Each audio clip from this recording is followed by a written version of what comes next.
Black Panther, the final film before Avengers Infinity War, is finally here. But how is it?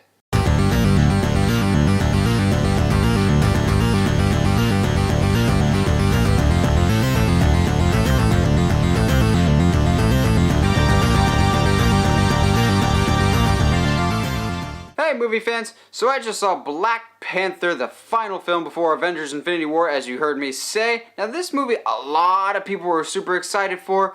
I was not one of them though. I was not really blown away by any of the trailers. I thought this was just going to be average. I thought this was just going to be okay. I was seeing this because it's the last step before the big one, Avengers Infinity War. That being said, I was pleasantly surprised by this. I was blown away. I really should not have been surprised by this because Ryan Coogler is a really excellent director and the cast for this was just stacked. But just none of the trailers really wowed me and I don't really know why. Having seen it though, I like this movie a lot. So, what are some of the positives and my few negatives about this movie? First of all, with the positives, the cast is spectacular. Chadwick Boseman is just perfect as Black Panther. You really buy him as this king that really wants to be the best that he can be for his people, as well as just being a good man.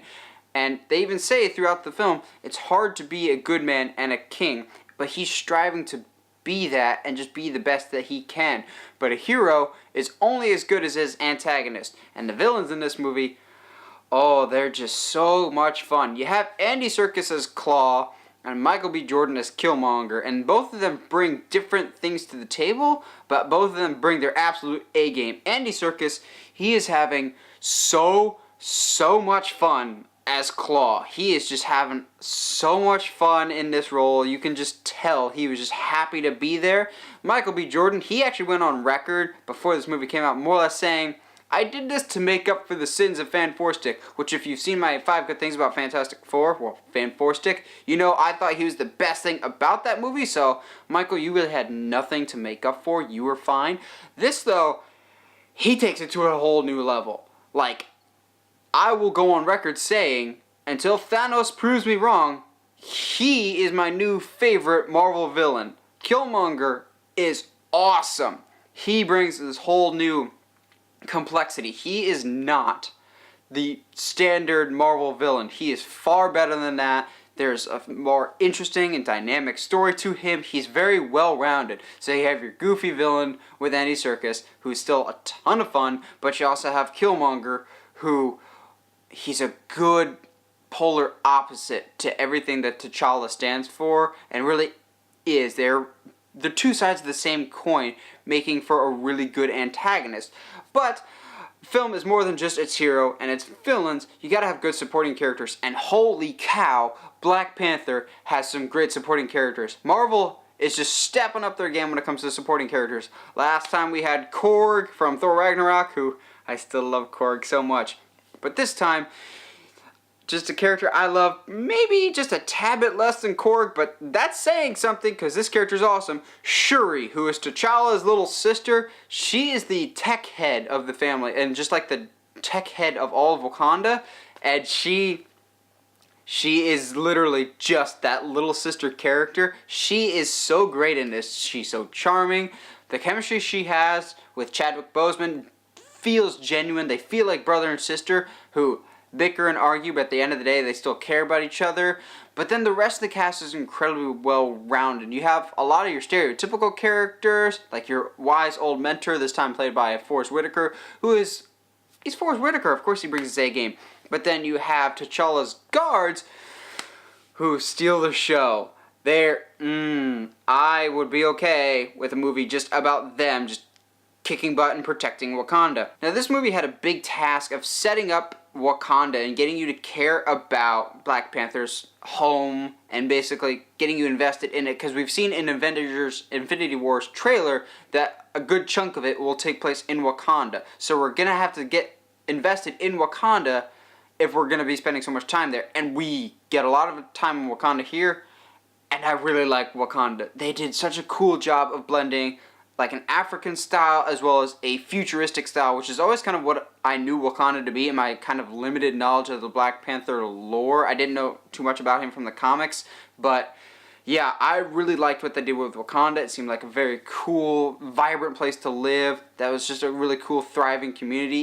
It's just a cool dynamic that they made. It was futuristic with some more kind of home, old school touches to it. To me, though, the best thing by far in this movie is any of the action sequences. Ryan Coogler knows how to shoot action, because holy cow, there's some great action scenes in this. To me, the film started off really kind of slow, and it was kind of hard for me to get into the story at first, but then there's your first major action scene where you have just kind of a, without going to spoilers, you have a one-on-one, just straight up fight between two characters. That scene alone felt like no fight we've gotten so far in Marvel, and it immediately got me invested of, ooh, this is something very, very different, and I like this a lot. There's another great action scene that a good chunk of it is all in one take, because Ryan Coogler just loves his single shots, and it was, oh, so great. It was shot differently. The action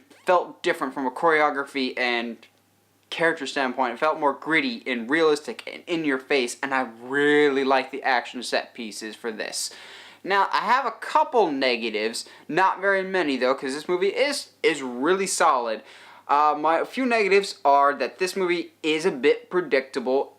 Almost everything you've seen in this, you've seen before time and time again. There's a lot of cliched tropes in this. That being said, this movie does it so well. At no point does it feel like phoned in Marvel, like you have like Iron Man 2 or just some kind of ones here and there that just aren't up to par. This movie, it was your definitive origin story, so it does take a little bit to get building to an actual, like, this is the plot that we're developing here. But once you're in the plot, it moves pretty fast. It does get predictable. There's some things that you're like, you could see coming a mile away. That being said, it's still a really fun time. And this can be both a positive and a negative. Without dipping too much into spoilers, this film really is a standalone movie. I was expecting more tie-ins to the greater MCU, but this film takes place almost all in Wakanda, and that is okay, because we kind of have a hint in the back of our mind that Wakanda will be a bigger place later down the road, so it's okay if we spend more time here to get more invested in it. There's not a lot of ties to future films, which is kind of a bummer, but at the same time, it just shows, yeah, we can make a good single standalone movie without having to tie it into other stuff, and that's fine with me. As a whole, I'd probably give Black Panther an 8 out of 10. It's a really fun origin story. It's a lot of fun. It's a little cheesy and predictable at times, but nothing you haven't seen before. But yeah, I really like Black Panther. It exceeded my expectations, and I can't wait to see him again in Avengers Infinity War. Well, what did you guys think of Black Panther? Let me know in the comments below. And as always, if you like what you see and want to see more, subscribe to the channel, or find me on Facebook, Twitter, or Instagram at Uncharted Media. Stay sharp, movie guys and gals!